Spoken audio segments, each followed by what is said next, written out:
Wow, that's wild. Donald Trump is applying for his own Bitcoin ETF on the New York Stock Exchange, potentially front-running the US Bitcoin Reserve. That's a bombshell. And at the same time, today we see the Vice President of the USA, J.D. Vance, now calling for a massive interest rate shock, which could of course also give Bitcoin a huge boost. He is strongly criticizing US central bank policy. Is he also trying to pump his Bitcoin bags here?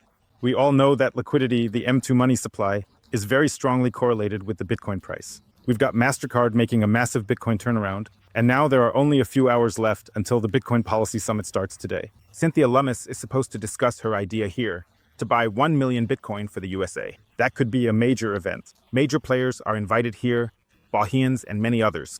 Bitcoin is still holding above the $160,000 mark. I need all your likes now so that Bitcoin can quickly shoot up to a new all-time high. The stream of bullish news just keeps coming, and if the uncertainty leaves the market now, then the way is really clear for more upside. So make sure to smash the like button now for new all-time highs.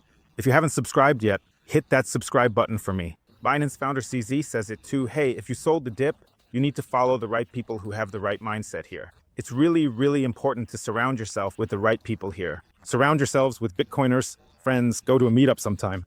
On Saturday, we're having the Bitcoin Valhalla party here at the Bitcoin Hotel. So I'm looking forward to seeing everyone who comes. By the way, it starts at 3 o'clock. At 5 o'clock, there's going to be a debate with the critic. I think there might still be a room or so available, I believe. Now a room has become available again because someone canceled. So you can still check the page below. I'll put the link in for you. Yeah, definitely. Surround yourselves here with the right people. That's really, really important. Of course, also subscribe here if you haven't already. Then we have BlackRock, who have just bought almost 6,000 Bitcoin again. Of course, it's always important to keep an eye on all the inflows from the Bitcoin ETFs. We also see this pretty much constantly in the flow and weigh way more Bitcoin than the Bitcoin miners can even mine here. Now we have Adam Back, a Bitcoin legend, who is now an advisor for Pompliano's new ProCap company, which wants to buy thousands of Bitcoin and has already raised $1 billion. And just take a look at this. You can really tell you're back in Germany. There's always background noise, ambulances, police, and so on everywhere. You don't get that in El Salvador. So here, look, Sanity Crew writes, hey, where do you buy your Bitcoin? And Adam Back posts here, FOMO by one of the most reputable and relevant players in the Bitcoin space. Adam Back, who was already mentioned by Satoshi in the white paper. He's definitely got FOMO now and is buying every dip here. So if you still want to buy Bitcoin, I always say, check out 21 Bitcoin. I'll put a link for you below.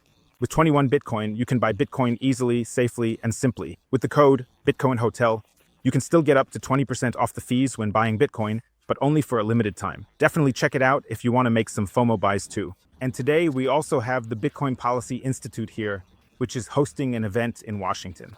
Bo Hines will be there, along with important representatives, the SEC representative, Piers, Hester Piers, and many others. Cynthia Lummis will also be there, and she'll be talking about the Bitcoin bill, about buying 1 million Bitcoin. She'll also be talking about market structure, what's necessary here to make the next Bitcoin purchases. Earlier I said, hey, front-run Donald Trump, maybe the strategic Bitcoin reserve in the US with his own Bitcoin ETF.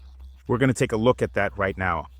This is actually Max Kaiser's claim here. He's asking whether Donald Trump, the Trump administration, because President Trump has, in fact, with Truth Social, filed for a Bitcoin ETF launch, how do you say, applied for it at the New York Stock Exchange, which is perhaps the most relevant marketplace in the world. We also know that Donald Trump has a lot of Bitcoin, a really large crypto portfolio.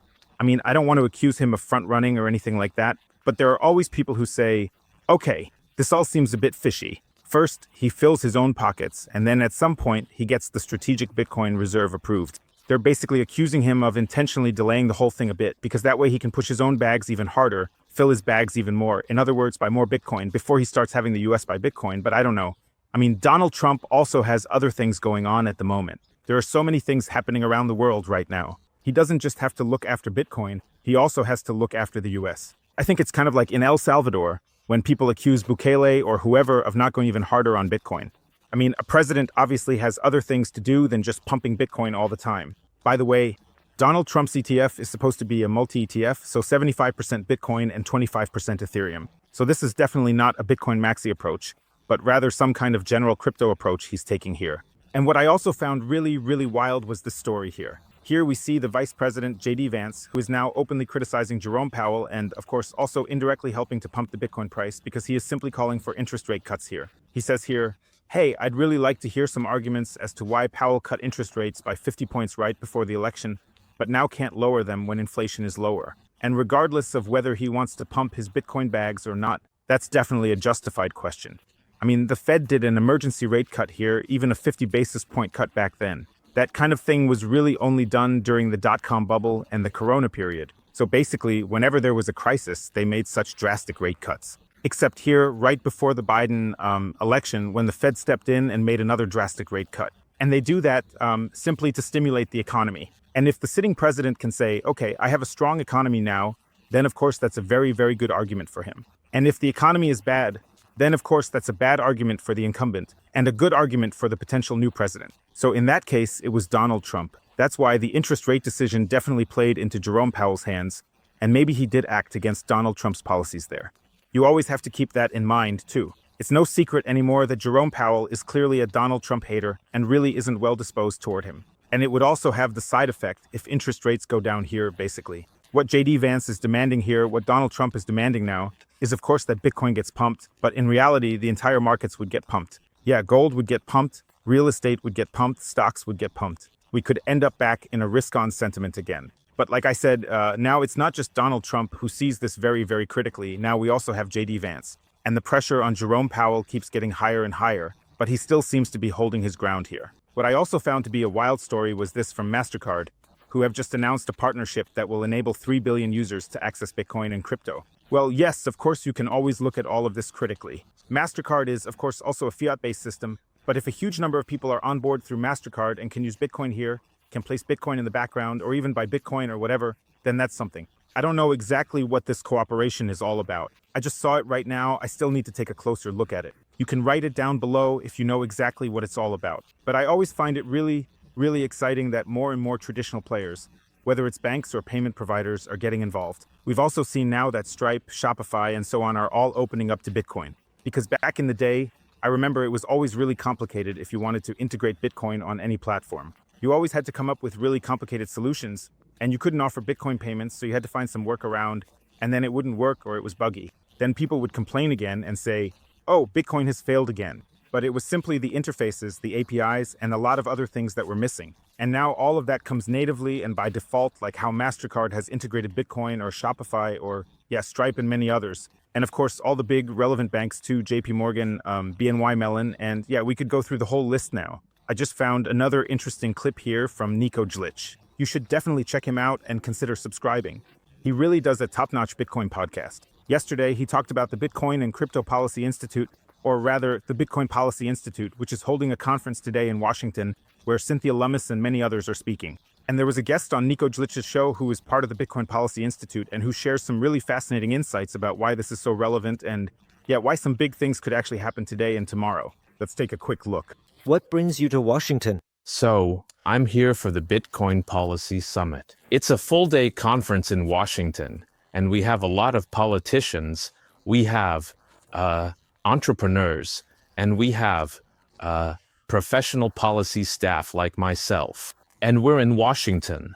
There are a lot of meetings, a lot of talks, and the topics are Bitcoin, the state, politics, and the future. And what you get at the conference is a lot of fun, a lot of time for other people. We can talk about Bitcoin and also maybe understand Bitcoin Reserve. And for us, we think it's the perfect place for Bitcoin right now, because President Trump has said that he wants the USA to be the Bitcoin capital of the world, right? So, for us, it's very important that we have a good idea for this and that we can express good policies and maybe we can make better policies because it's a day in Washington. Very interesting, a lot of people. I think there are more than 1,000 people in Washington for this conference. And I think that's really great. So, at the conference, which hasn't started yet, right? It only starts later. Exactly. It's tomorrow morning and it starts at 9 o'clock, I think. And then it's all day. It's in the Ronald Reagan building nearby in downtown Washington. It's from Congress.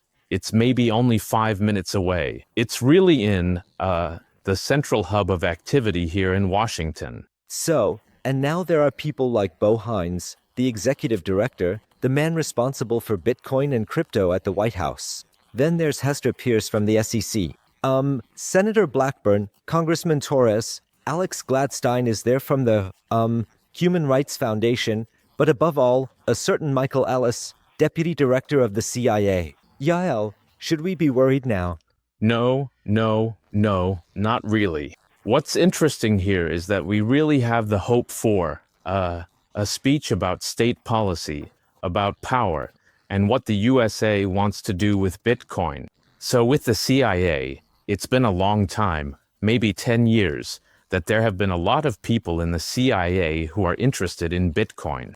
And now we have a deputy director who is here at our conference, and he's talking about Bitcoin and national policy, and also about other countries, yes, about China, against Russia, against everything in, the Middle East. What can we as Americans, what can the American state do with Bitcoin? Could we maybe gain more power through mining? Can we also integrate Bitcoin into our monetary system? And is that better for the American people? Well, I find that very interesting. No idea, what is really the CIA's plan? Yeah, you can't really say. It's always secret. It's secret. Yeah, always a secret, but I think it's really interesting. Yeah, it's like, we always say that, Bitcoiners don't care about the government, but the government cares about Bitcoin.